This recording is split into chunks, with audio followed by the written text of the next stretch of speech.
गजानन श्री आदिनाथ भगवान की, वर्तमान शासन नायक श्री महावीर भगवान की, परम पूज्य आचार्य गुरुवर श्री आदि सागर जी महाराज की, परम पूज्य तीर्थोद्धारक आचार्य गुरुवर श्री महावीर कीर्ति जी महाराज की, परम पूज्य वात्सल्य रत्नाकर आचार्य गुरुवर श्री विमल सागर जी महाराज की, परम पूज्य तपस्वी सम्राट आचार्य गुरुवर श्री सन्मति सागर जी महाराज की।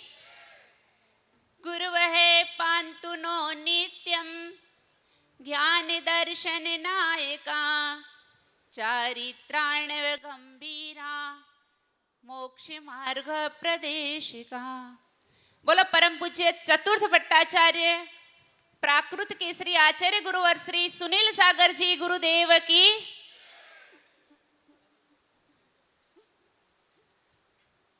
आत्मार्थी बंधुओं, एक छोटे से दृष्टांत के द्वारा, बंधुओं का एक ही बंधु तो है, गोपेश अकेला ही तो है, बाकी 3-4 तो है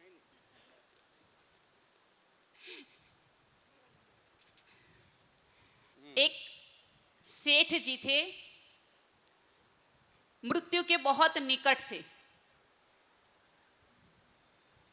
लाखों की जायदाद थी। सेठ ने सोचा, बेटा छोटा था, परिवार में कोई नहीं था। सेठ जी ने सोचा, मैं क्या करूं, कैसे इस संपत्ति को बेटे के हवाले करूं। बहुत सोचने के बाद उन्होंने समाज के 2-4 मान्य लोगों को बुलाया और उनसे बोला कि भैया, मैं मेरी जायदादनामा करना चाहता हूं। मैं आपको उसका रखेवाल बनाता हूं। जब मेरा बेटा बड़ा हो जाए तब उसको ये जायदाद सौंप देना। कुछ दिनों के बाद सेठ की मृत्यु हो गई। बेटा रास्ते पे आ गया। एक दिन ऐसे ही रास्ते पर घूम रहा था और किसी ठग की नज़र उस पर पड़ी। ठग उसको उठा के ले गया, अपनी ठगनी को दिया। प्यारा सा बच्चा था और ठग को एक भी बच्चा नहीं था, तो दोनों ने मिलके बहुत प्यार से उसको पाला पोसा बड़ा किया।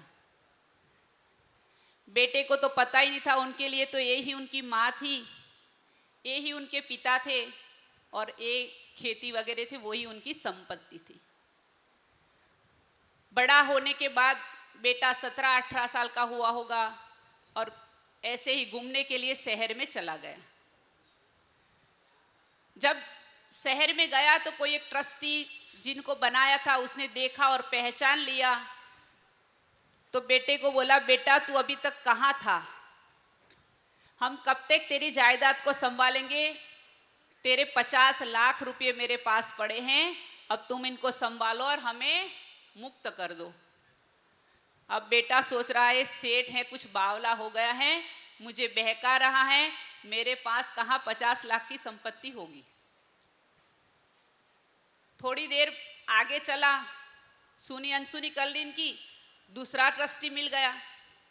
उसने भी बोला, बेटा तुम अभी तक कहाँ थे? आपकी ये संपत्ति हमारे पास है, आप संभाल लो। अब देखो, बेटा पाला था तो ठगनी ने, लेकिन किसके संस्कार थे उसमें? जन्म से जैनी के संस्कार थे। यदि वो चाहता तो संपत्ति को ले लेता, लेकिन संस्कार। इसलिए देखो, आचार्य भगवंत भी बच्चों के संस्कार पर बहुत जोर देते हैं। और हम लोग क्या करते हैं आज लोग? लड़कियां हमारी पढ़ती हैं, पढ़ने के बाद जॉब करना है, बच्चे को सौंपते आया के पास कि तुम इनकी परवरिश करो, और हम जाते पैसे कमाने। आखिर होता क्या है, बच्चे बड़े होते हैं, संस्कार वो आया के ही पढ़ते हैं, बच्चे कहीं न कहीं भटक जाते हैं और हम बोलते बच्चे हमारा सुनते नहीं हैं।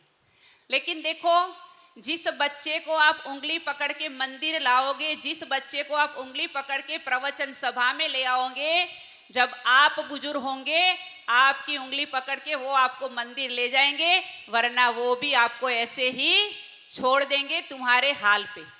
तो गलती हमारी है, हमारे कारण बच्चे आज कहीं ना कहीं भटक रहे हैं और हम दोष दे रहे हैं कि बच्चे आजकल बाहर रहते हैं इसीलिए ऐसे हो रहे हैं, पर ऐसा नहीं है। वो बच्चे में संस्कार थे तो उसको ये मन में नहीं आया कि मैं पैसे हड़प लूं, जब मुझे दे ही रहे, सामने वाले देने आ रहे हैं तो मैं क्यों मना करूं। लेकिन उसने फिर भी दूसरे ट्रस्टी की बात भी अनसुनी कर दी। जब थोड़े आगे गया, तीसरा ट्रस्टी मिला तो बोला, वही बात फिर से दोहराई। अब बच्चे को लगा कुछ न कुछ है, तो बोले ठीक है, अभी आपके पास रखो, मैं 15 दिन के बाद आके जायदाद ले जाऊंगा। वहां से वो जाता है घर पे, अपनी ठगनी माँ से पूछता है, माँ आप सच सच बताओ मैं किसका बेटा हूं। माँ को एकदम बेटा प्यारा था तो एकदम ध्रुजारी हो गई, क्या बेटा तू मेरा ही बेटा है, मैंने ही तुझे नहीं माँ, तुम आज मुझे सच बताओगी कि मेरा आपसे क्या नाता है। फिर वो बोलती है, बेटा तू बहुत सुंदर था, हमारे कोई संतान नहीं थी, हम तुम्हें उठा के ले आए थे, हमने पाला पोसा और बड़ा किया है। अब इतना सुनने के बाद क्या बच्चा अपनी माँ को माँ नहीं कहेगा? कहेगा ना। और जो खेती वगैरह थी उसको भी अपनी ही कहेगा, लेकिन फिर भी मन में सोचेगा मैं कब यहाँ से छूटूं, कब यहाँ से मैं मेरी असली जगह पर पहुंचूं।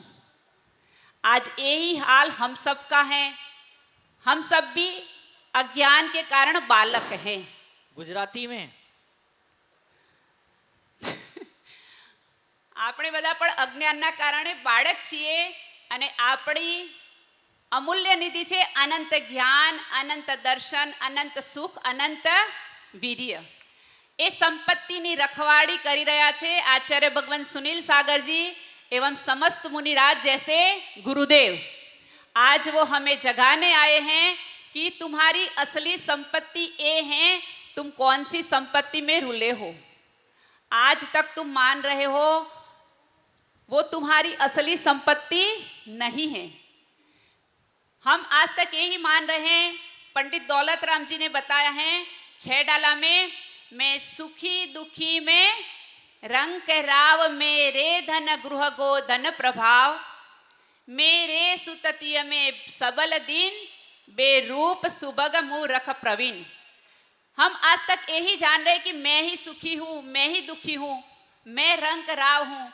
शरीर को ही हम अपना मान रहे हैं, परिवारजन को हम अपना मान रहे हैं, लेकिन ये परिवार तो एक बेड़ी है। ये शरीर को बंदी गृह के साथ समान बरताया है। जैसे बंदी गृह बनाने में खंबे होते हैं, वैसे इस शरीर में भी हड्डियां हैं।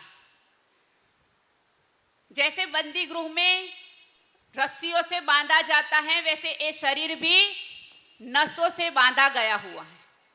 जैसे बंदी गृह में ऊपर छत होती है, वैसे इस शरीर में भी ऊपर से चमड़ी लगी हुई है। बंदी गृह जैसे गोबर से लिपा रहता है, इसी प्रकार ये शरीर भी मांस और रुधिर से लिपा हुआ है। बंदी गृह में पहरेदार होते हैं जो रक्षा करते हैं, चौकी करते हैं कि कहीं कैदी भाग न जाए। इसी प्रकार हमारे साथ भी दुष्ट कर्म रूपी पहरेदार लगे हुए हैं। वो दिन रात ये देखते हैं कि कहीं ये मेरे कर्मों से उलझ करके बाहर निकल न जाए, इसी संसार में रुलता रहे।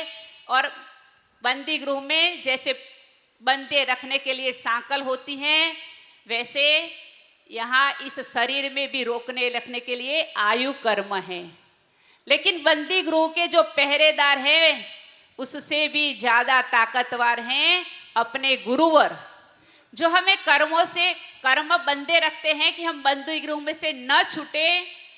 लेकिन गुरुदेव की जो उपदेश वाणी है, यदि हम उनको स्वीकार करते हैं, उसको ग्रहण करते हैं, धारण करते हैं, तो हमें कोई मिथ्यात्व रूपी संसार, मिथ्यात्व रूपी बंदी गृह से छोड़ने में कोई रोक नहीं पाएगा।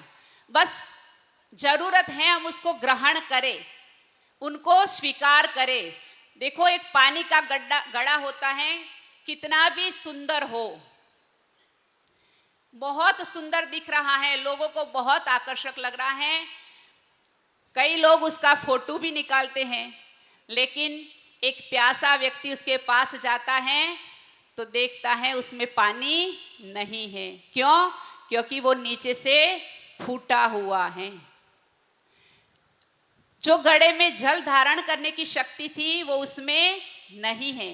हमें भी फूटे घड़े के समान न बनके अच्छे सुंदर घड़े बनकर, जो यहाँ 4 महीना अमृत की वर्षा हो रही है, उसको ग्रहण करना है, ताकि हमारा भव भव का मिथ्यात्व छूट जाए और हम ये संसार रूपी कैद से मुक्त हो जाए।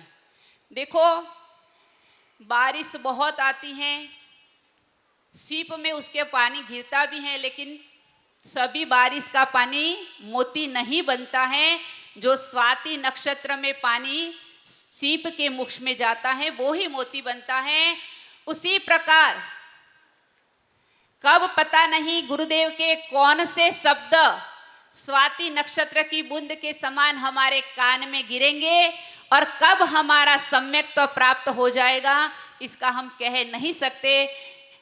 इसीलिए जितना हो सके हम ज़्यादा से ज़्यादा गुरुदेव के प्रवचन में आने का पुरुषार्थ करें, क्योंकि यही पुरुषार्थ हैं जो हमें मोक्ष मार्ग तक ले जाता है। देखो, संसार के कार्य करने में आपको बहुत पुरुषार्थ करना पड़ता है।